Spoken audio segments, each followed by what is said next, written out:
भारत कोकिला सरोजिनी नायडू का जन्म 13 फरवरी 1879 को हैदराबाद में हुआ था। इनके पिता अघोरनाथ चट्टोपाध्याय एक प्रसिद्ध डॉक्टर, वैज्ञानिक और कई विषयों के विद्वान थे। इनकी माता का नाम वरद सुंदरी था। वे एक धार्मिक, सात्विक और साहित्यिक रुचि की महिला थी। इस प्रकार सरोजिनी नायडू में अपने माता और पिता दोनों के गुणों का समावेश था। बचपन से ही कुशाग्र बुद्धि और स्वाभिमानी महिला थी। उनके पिता उन्हें गणितज्ञ या वैज्ञानिक बनाना चाहते थे, किंतु उनमें काव्य प्रतिभा बलवती थी। एक दिन वे बीजगणित का कोई प्रश्न हल करने की कोशिश कर रही थी। जब वह प्रश्न हल नहीं हुआ तो उससे ऊब कर उन्होंने किताब एक और रख दी और अपने कॉपी में कविता लिखना शुरू कर दिया। इस प्रकार इन्होंने अपनी पहली कविता अपने बीजगणित की कॉपी में लिखी। सरोजिनी को अंग्रेजी और फ्रेंच पढ़ाने के लिए घर पर ही शिक्षिकाएं आती थी। 12 वर्ष की आयु में उन्होंने मद्रास विश्वविद्यालय से मैट्रिक्स की परीक्षा उत्तीर्ण की। इसी बीच उन्होंने पर्याप्त साहित्यिक ज्ञान भी अर्जित किया। 13 वर्ष की आयु में उनकी 1300 पंक्ति की एक लंबी कविता प्रकाशित हुई, जिनका नाम था the lady of the lake. इस कविता में रस, सौंदर्य और शब्द विन्यास ने सभी को चकित कर दिया। अधिक परिश्रम के कारण सरोजिनी का स्वास्थ्य खराब रहने लगा। डॉक्टरों ने आराम करने की सलाह दी, पर उन्हें चैन कहा। डॉक्टरों को विश्वास दिलाने के लिए कि वे एकदम स्वस्थ थे, उन्होंने 2000 पंक्ति का एक पूरा नाटक लिख डाला। इसके बाद उन्होंने एक फारसी नाटक मेहन मुनीर की रचना की। उनके पिता ने नाटक की एक कॉपी हैदराबाद के निजाम को भेंट की। निजाम ने सरोजिनी की इस प्रतिभा से प्रसन्न होकर विदेश में अध्ययन करने के लिए उन्हें छात्रवृत्ति दी। इस प्रकार 16 वर्ष की आयु में उन्हें विदेश जाकर अध्ययन करने का अवसर मिला। अपने इंग्लैंड प्रवेश के दौरान सरोजिनी को दक्षिण भारतीय राजुलू नायडू से प्रेम हो गया। 3 वर्ष तक लंदन में शिक्षा प्राप्त कर सरोजिनी नायडू भारत लौटी। उस समय वे मात्र 19 वर्ष की थी। इसके 3 माह बाद उन्होंने डॉक्टर गोविंद से विवाह कर लिया। इस अंतर्राज्यीय विवाह से एक बवंडर खड़ा हो गया, परंतु उनके पिता रूढ़िबद्धक थे और उन्होंने इस विवाह को मान्यता दी। धीरे धीरे सभी लोग शांत हो गए और सरोजिनी नायडू के इस साहसिक कदम की प्रशंसा होने लगी। विवाह के बाद उनकी काव्य साधना जारी रही। प्रेम और प्राकृतिक सौंदर्य उनकी कविता के आलंब थे। इनके अतिरिक्त देश प्रेम, सत्य की खोज, नारी के आदर्श, प्रेम और सौंदर्य को अपने काव्य अभिव्यक्ति का माध्यम बनाया। वे जन्मजात कवियत्री थी।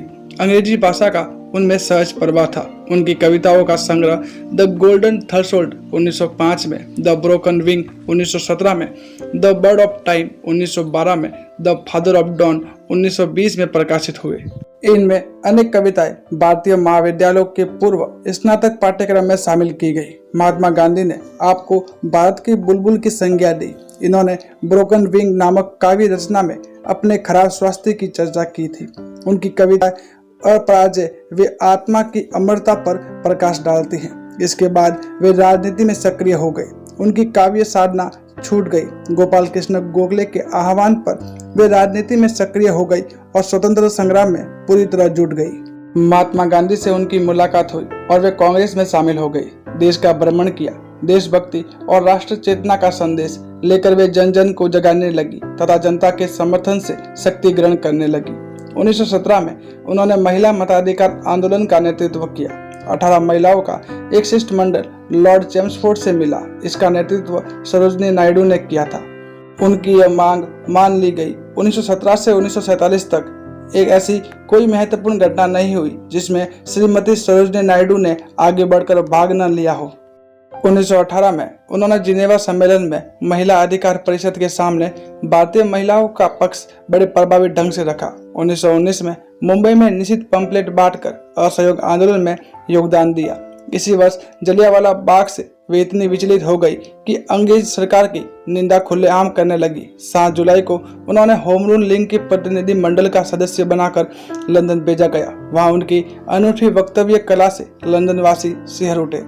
1925 में कानपुर अधिवेशन के लिए वे भारतीय राष्ट्रीय कांग्रेस की अध्यक्ष चुनी गई। वे इस पद पर प्रथम भारतीय महिला थी। इससे पूर्व श्रीमती एनी बेसेंट अध्यक्ष थी। श्रीमती सरोजिनी नायडू मानती थी कि स्वतंत्रता संग्राम में निराशा एक बड़ा अपराध है। 1926 में पुनः कांग्रेस पद पर निर्वाचित हुई। 1928 में अमेरिका का दौरा करके उन्होंने महात्मा गांधी के संदेश को वहां प्रसारित किया। अमेरिका से लौटकर 1930 में वे महात्मा गांधी के नमक सत्याग्रह में शामिल हुई तथा 23 मई 1930 को महात्मा गांधी जी के साथ भी वे जेल भेज दिया गया। 1931 में गोलमेज सम्मेलन में गांधी इरविन समझौते में भाग लेने वाले महात्मा गांधी तथा मदन मोहन मालवीय के साथ लंदन गई। 1942 में भारत छोड़ो आंदोलन में आगा खां महल में उपवास किया तो श्रीमती सरोजिनी नायडू ने उनकी सेवा में दिन रात एक कर दिया। बीमारी के कारण उन्हें जेल से रिहा कर दिया गया। सरोजिनी नायडू हिंदू मुस्लिम एकता की प्रबल पक्षधर थी। उन्होंने कांग्रेस तथा मुस्लिम लीग को मिलाने का बहुत प्रयास किया। मोहम्मद अली जिन्ना के साथ उनके मधुर संबंध थे। स्वतंत्रता प्राप्ति के पश्चात उन्हें उत्तर प्रदेश का राज्यपाल बनाया गया। उत्तर प्रदेश उस समय संयुक्त प्रांत के नाम से जाना जाता था। वे उत्तर प्रदेश की अत्यंत सफल गवर्नर रही। 30 जनवरी 1948 को वो महात्मा गांधी की हत्या के बाद सरोजिनी नायडू एकदम बदल गई। उनका स्वास्थ्य बिगड़ने लगा। उन्हें उच्च ब्लड प्रेशर तथा दमा की बीमारी हो गई। 2 मार्च 1949 को उनका निधन लखनऊ में हो गया। इस प्रकार श्रीमती सरोजिनी नायडू ने भारत की स्वाधीनता आंदोलन में महत्वपूर्ण योगदान दिया। भारतीय महिलाओं के लिए उन्होंने बहुत कुछ किया। शिक्षा, जागृति, स्वतंत्रता, मताधिकार, समानता का अधिकार, प्रजा प्रथा और शिक्षा, दहेज, धार्मिक बंधन आदि के विरुद्ध वे जीवन पर्यंत लड़ती रही। श्रीमती सरोजिनी नायडू को भारतीय नारी होने का गर्व था, इसलिए उनकी स्मृति में उनका जन्मदिन 13 फरवरी को भारत में महिला दिवस के रूप में मनाया जाता है।